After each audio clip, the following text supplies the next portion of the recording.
Hello, and welcome to the Counting Sheep Podcast, Episode 4.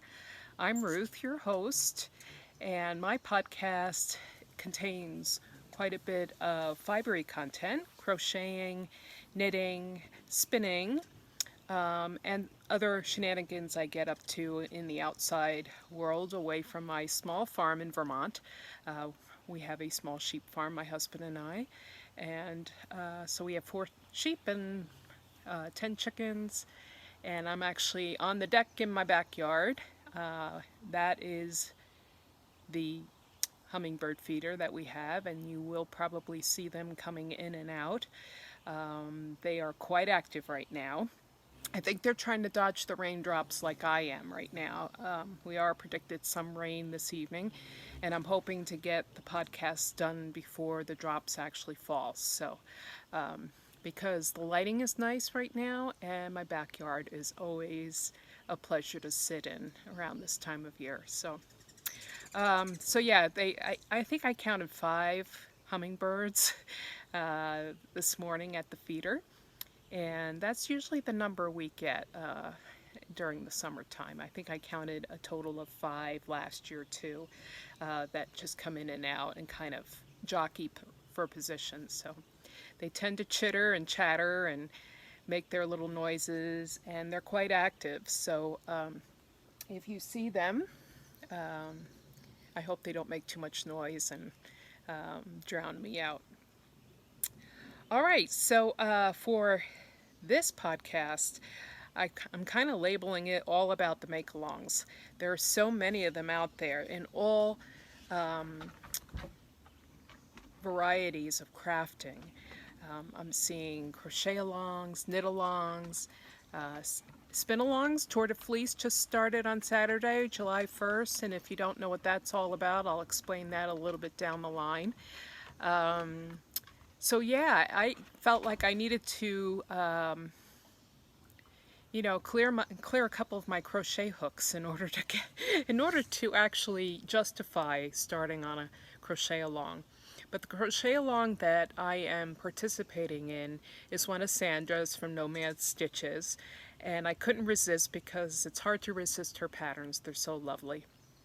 But anyway, speaking of Sandra, I wanted to start off, I guess, by saying that the Aurora vest that I've been working on for the past couple of podcasts is in essence done. I say in essence. The only thing I need to do on this is the ties on the side.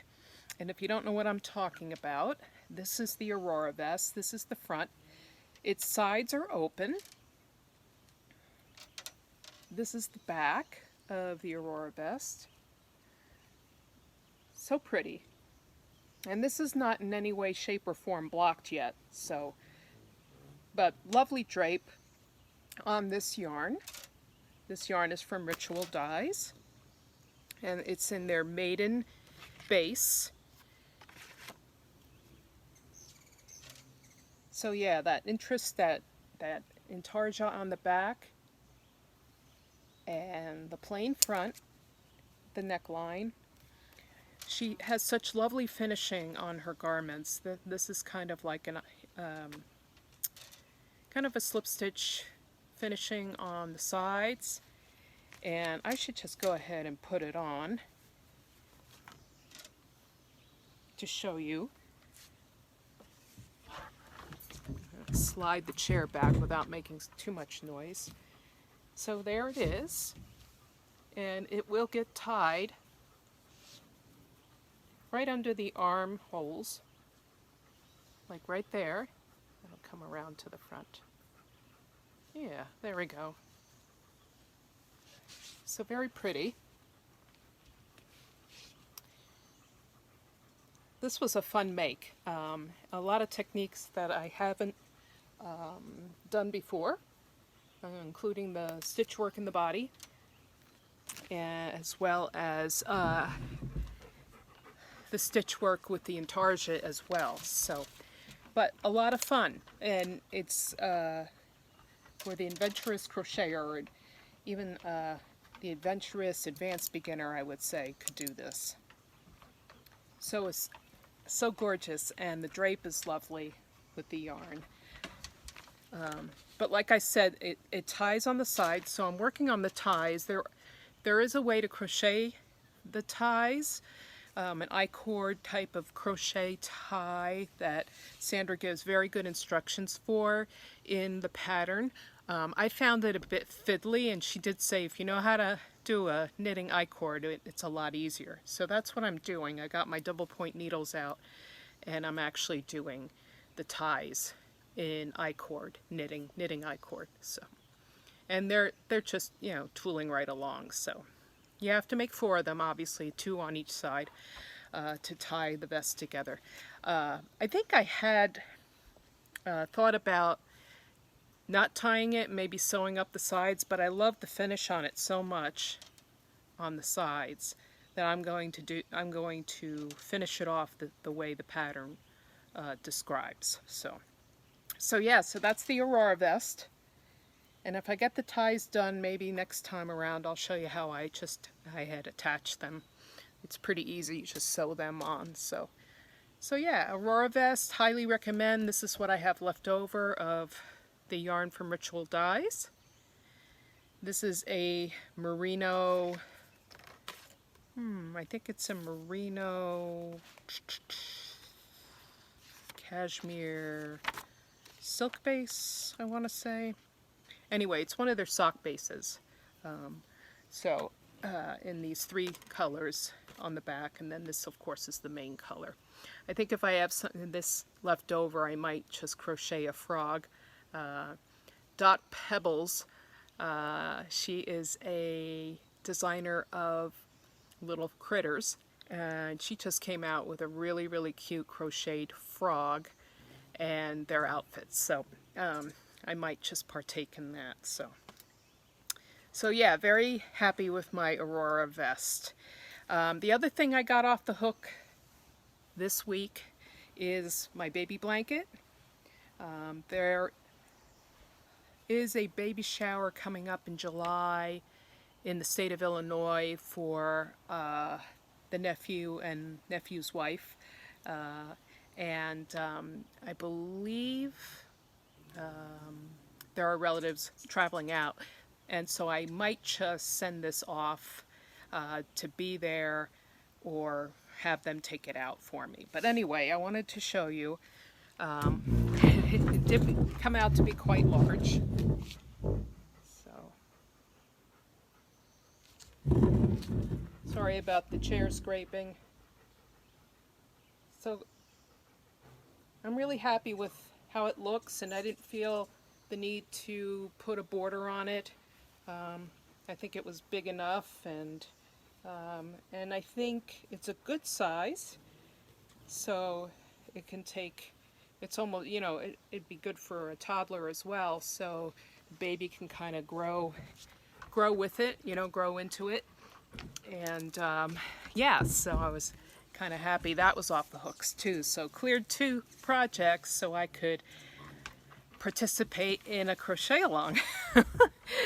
And I wasn't, you know, like I wasn't going to participate in any alongs this summer. I figured the podcast material would keep me active enough and give me enough content. But as you know, I love Sandra Gutierrez from Nomad Stitches, and there were so many people signing up for her crochet along, and I had the yarn. So I have the backstory, so I'll back up here.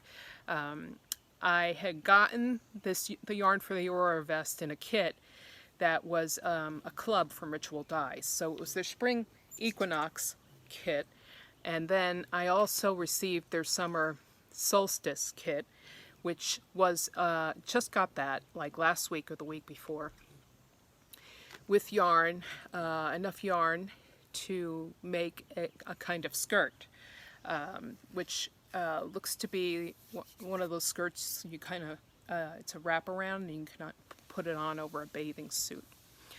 And so I thought to myself, well, that's not something that really interests me in terms of the garment and what I would wear.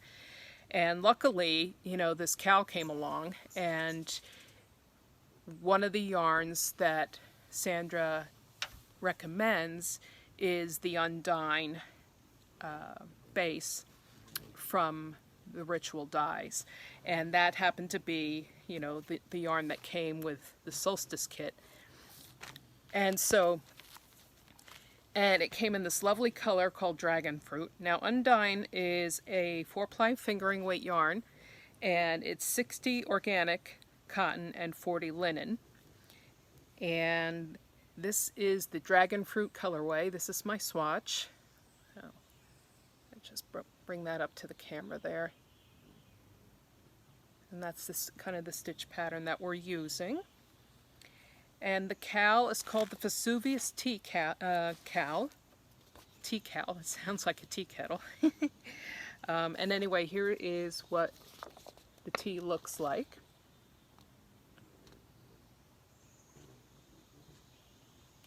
And she's offering the pattern for free on her blog.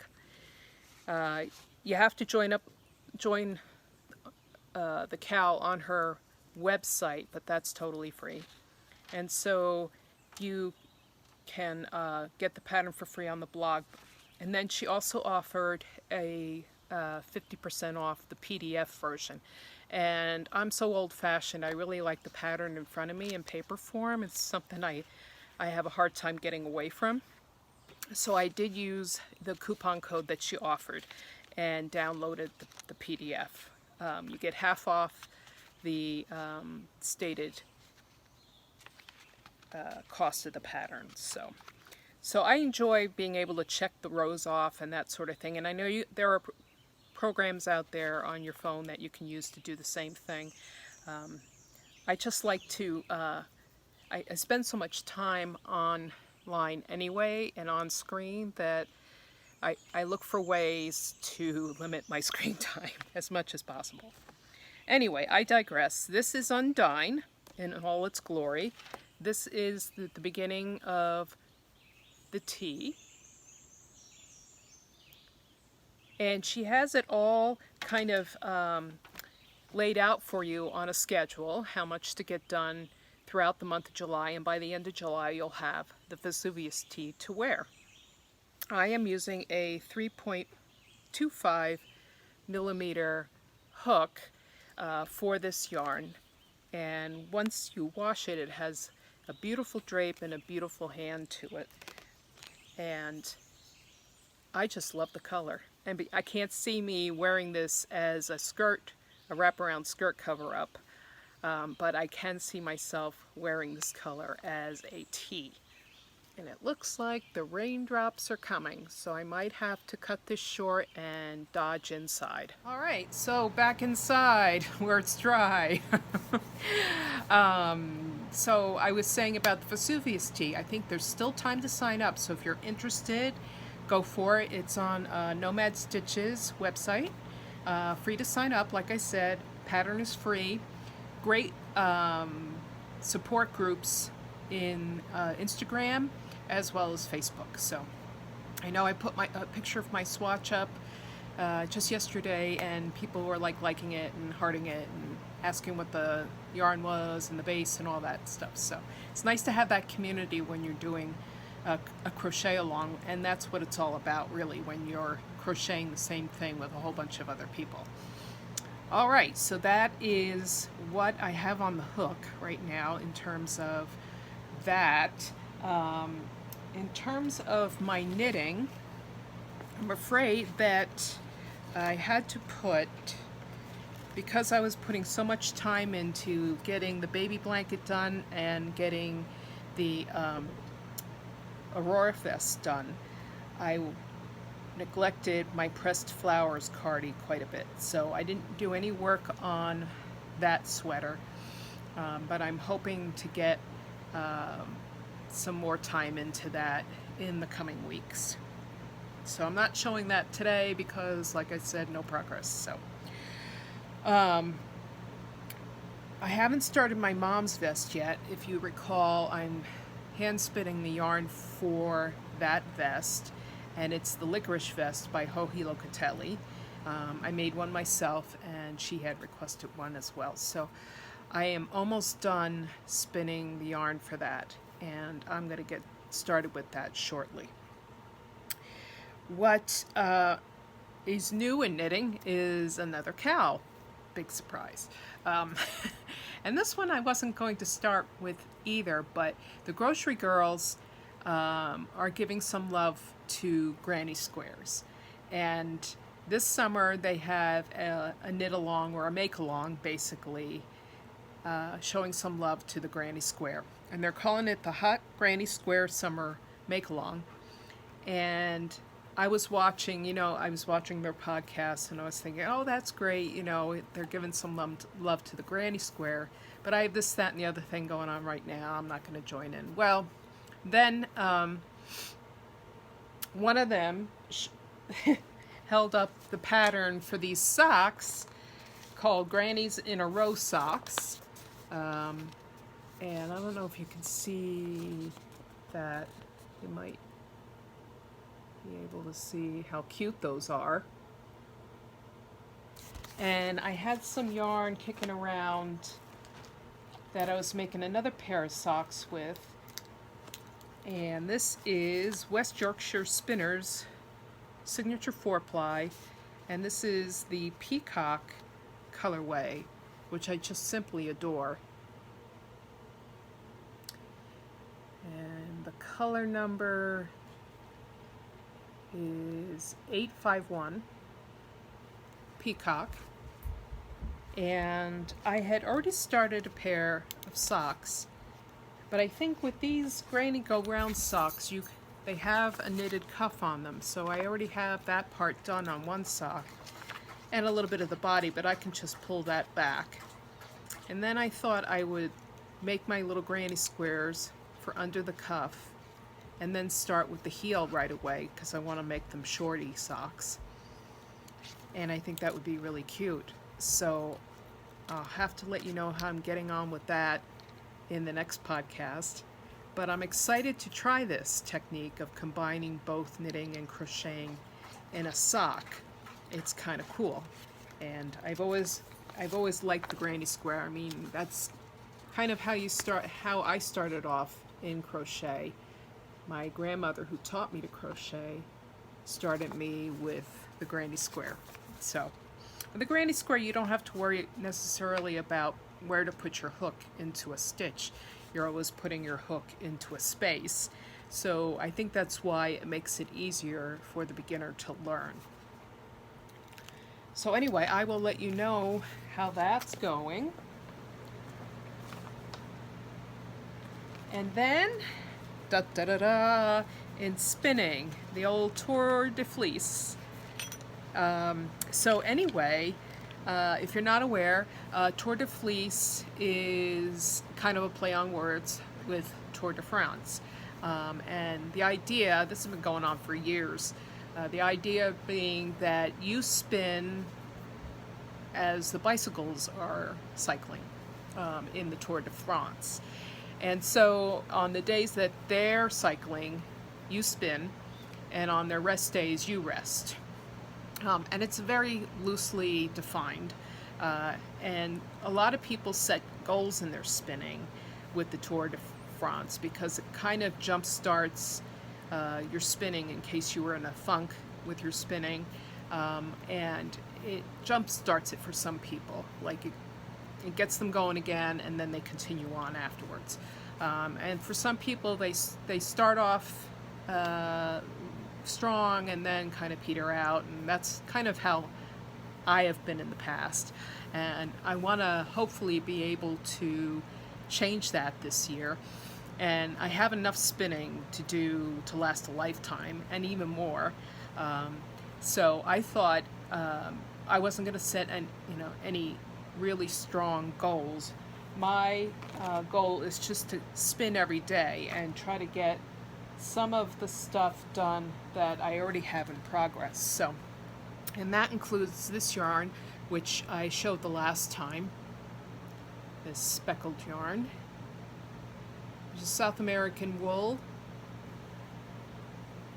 and it also has some bamboo in there too, bamboo flex, which gives it that tweedy look. And I'm almost to the end of this stuff. I'm spinning this on my Louette, and actually almost to the end of the spinning part. Then I'll ply it, and then I'll see how much I have, and go from there.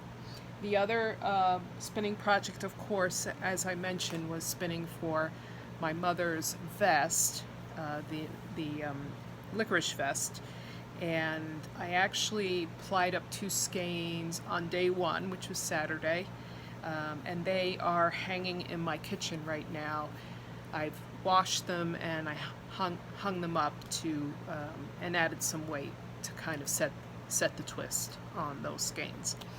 So, and once again, that's my BFL from my own sheep, and that's coming along quite nicely as well. I'm actually itching to get that cast on because I know that will go quick and it's a fun knit. So Hohi's patterns are so well written, and they're so well loved in the world. So yeah, if you are a spinner and you want to try to jumpstart your mojo, Tour de Fleece is a good way to do that in July. So yeah, just kind of join in. Once again, Facebook groups. There's also a group on Ravelry for the Tour de Fleece, and there's Instagram tags to boot. So yeah, definitely worth spinning along with other people. So good.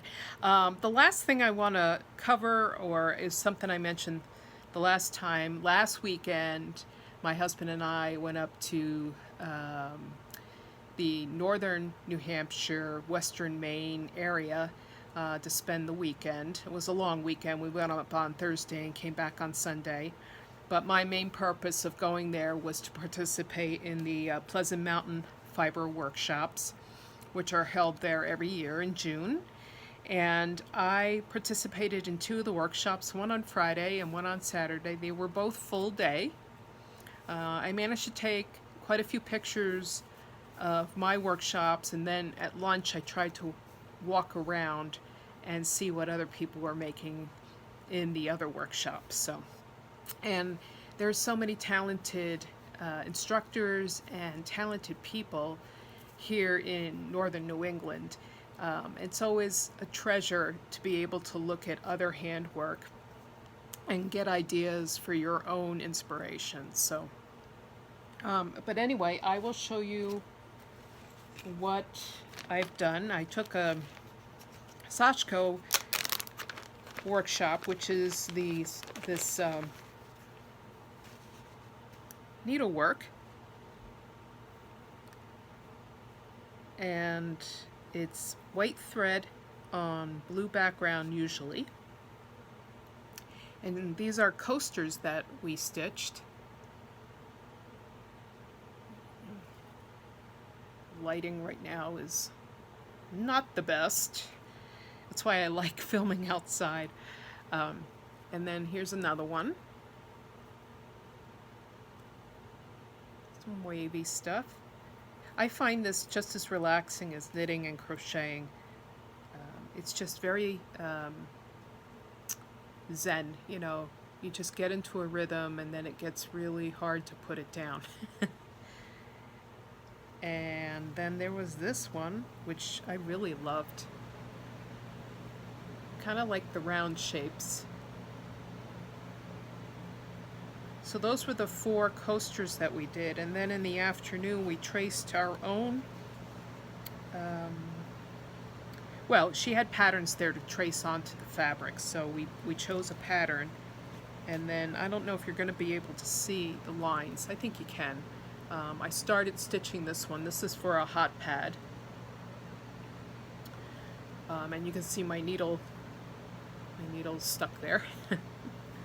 So, and then we went away with enough thread to complete this, as well as the backing and the middle part, the batting for the projects, for the coasters. So yeah, so really neat, lots of fun. it was great to sit and stitch amongst 10 other women and talk about whatever and giggle and laugh and just have a really good time. It was nice. I spend a lot of time crafting on my own, and I enjoy that, and it's, I get a lot out of the solitude of crafting on my own, but it's also equally gratifying and wonderful to stitch with other women. So that was really good. Thank you, ladies, for the laughter and the fun. I really had a good time there. The other course that I took was on rigid heddle loom weaving. I may have mentioned before, I think I did in the last podcast, that I have 2 rigid heddle looms myself. One is a shocked cricket, it was 10-inch wide, and then the other one is an Ashford knitter's loom, and I forget how wide that one is, but it is significantly wider than the 10-inch. And it's been difficult for me, I think, I know how to do it, and I know how to warp the loom, but every so now and then I just need a shot in the arm. And so that's kind of what happened with this course. I took it to, up my mojo, to try to, like Tour de Fleeces for spinners, is to try to get back on that wagon and do some weaving, because I really enjoy the products of weaving. And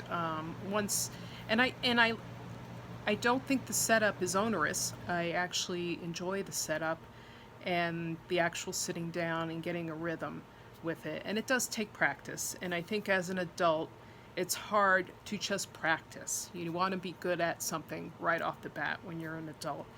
And so that's kind of been standing in my way too. And the actual project that we had to do was a scarf, and I had brought it right up until the end of the time that we had and didn't quite get to finish it off, and I still haven't. You're supposed to tie it off at the end, and I still have to do that, and when I do, I will show that project on the podcast. But it was very rewarding to be amongst people who just enjoy weaving and have that knowledge, and you can just bounce questions off of them, and that's what I needed to once again get started with the weaving again. So you will be probably seeing bits and pieces of that. I don't suspect that this podcast is going to turn into a weaving podcast, although I would love to share all things fibery with you. I won't belabor that kind of thing, unless of course there is a desire for that. And you can let me know that as well. If there are weavers out there that would love to see some weaving, I'd be happy to share more of it. But like I said, this podcast is mostly for crocheting, knitting, and my spinning, of course. And my farm, which I haven't shared a lot of, and I hope to in the future. Share some of the things that go on in the farm, the gardening, the taking care of the sheep, the chickens, and this lovely piece of Vermont that we live on. And yeah, I will be doing more sharing of that. In terms of the workshops from Pleasant Mountain, I do have a bunch of photos that I took, as I mentioned, and I will put them at the end and have that take us out. Because if you're not interested in all that, then you can just stop the video right here. So until next time, thank you for putting up with the change in environment here. Hope you got to see some of the hummingbirds before it started to really kind of rain on us. And take care of yourselves, keep crafting, and I will see you on the next podcast. See you then.